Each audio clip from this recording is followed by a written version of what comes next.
સુરત મૈદરપુરા વિસ્તારમાં આવેલ ગેસ્ટ હાઉસમાં ચાલતા દેહ વ્યાપાર પર મહિલા સેલ ક્રાઇમ બ્રાન્ચ દ્વારા દરોડા પાડવામાં આવ્યા હતા. ગેરકાયદેસર પ્રવૃત્તિ કરનાર દલાલ અને હોટલ સંચાલકને ઝડપી પાડવામાં આવ્યા છે. સુરત મૈદરપુરા વિસ્તારમાં આવેલ ગેસ્ટ હાઉસમાં ચાલતા દેહ વેપાર પર મહિલા સેલ ક્રાઇમ બ્રાન્ચ દ્વારા દરોડા પાડવામાં આવ્યા હતા. ગેરકાયદેસર પ્રવૃત્તિ કરનાર દલાલ અને હોટલ સંચાલકને ઝડપી પાડવામાં આવ્યા છે. આગળની કાર્યવાહી શરૂ કરાઈ છે. હોટલ રૂમમાં બાંગ્લાદેશી મહિલાઓ રાખી ચલાવવામાં આવતો હતો દેહ વ્યાપાર. ગેરકાયદેસર પ્રવૃત્તિ કરનાર દલાલ અને હોટલ સંચાલક ઝડપાયો છે.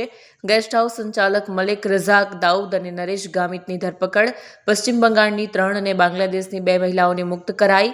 સુરત રેલવે સ્ટેશન વિસ્તારમાં આવેલ પારસ ગેસ્ટ હાઉસ તથા વિજય ગેસ્ટ હાઉસમાં દેહ વ્યાપાર ચાલતો હતો. બાંગ્લાદેશી મહિલાઓને રાખીને દેહ વ્યાપારનો વ્યવસાય કરાવતા હતા. મહિલાઓ પાસે દેહ વ્યાપાર કરાવી મળતા આર્થિક રકમમાંથી સંચાલકો કમિશન લેતા. ગ્રાહકોને પોતાની ગેસ્ટ હાઉસમાં રૂમ ઉપલબ્ધ કરાવી સેક્સ રેકેટ ચલાવાતું હતું. પારસ ગેસ્ટ હાઉસના સંચાલક નરેશ અમાલાભાઈ ગામિતની ધરપકડ કરાઈ છે. બંને ગેસ્ટ હાઉસમાંથી કુલ 3 ગ્રાહક તેમજ 5 ભોગ બનનાર મહિલાઓ મળી આવી હતી.